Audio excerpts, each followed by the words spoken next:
शुक्ल पक्ष की नवमी तिथि, बैसाख महीना, पीला चंदन घिसकर उस चंदन को एक सुंदर पीपल का कोमल पत्ता,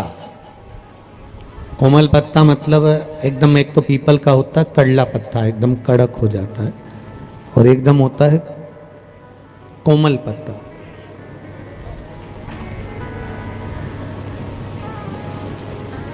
उस पीपल के कोमल पत्ते पर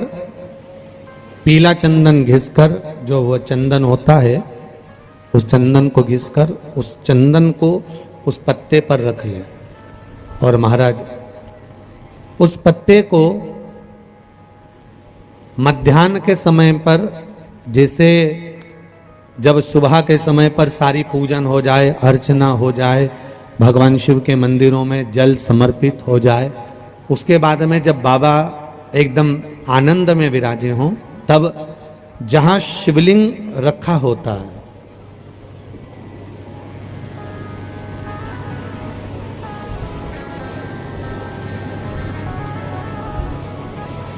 जैसे ये शिवलिंग है और ये कटी भाग जहां शिवलिंग रखा हुआ है, इस कटी भाग पर जहां शिवलिंग रखा है उसके पास में ही 3 उंगलियों से चंदन का लेपन उस कटी भाग पर करना है। जो उंगलियां लगी रहेगी उसी को अशोक सुंदरी वाली जगह पर स्पर्श करना है,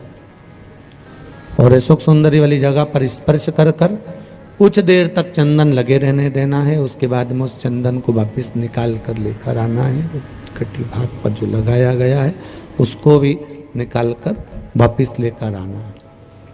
फिर बाबा का स्नान नहीं कराना है, केवल चंदन लेकर आना है, उसी पीपल के पत्ते पर रखकर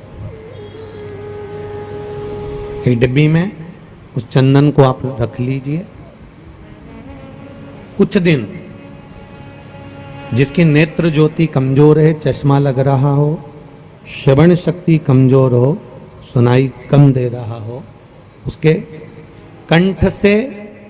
इस ठोड़ी तक उस चंदन का तिलक लगाना प्रारंभ कर दीजिए, और नेत्रों के नीचे थोड़ा सा वो चंदन लगाना प्रारंभ कर दीजिए। लगभग 20 से 22 दिन तक आप उसका प्रयोग करिए, और एक रुद्राक्ष का जल शिव को समर्पित कर कर उस जल का आचमन करना प्रारंभ कर लीजिए। लगभग 22 दिन लगेंगे। धीरे धीरे फिर जाकर डॉक्टर को जांच करा लेना, नेत्र की ज्योति बढ़ना प्रारंभ हो गई है। पर विश्वास के साथ में, भरोसे के साथ में, क्योंकि सबसे मूल अगर कुछ है तो विश्वास मूल है। बीमारी डॉक्टर का पीछे ही नहीं छूट रहा हो तो शिव महापुराण, विष्णु पुराण और स्कंद पुराण में जो पुरुषोत्तम कथाओं का वर्णन किया गया है, एक आटे का दिया, उसमें 4 बत्ती,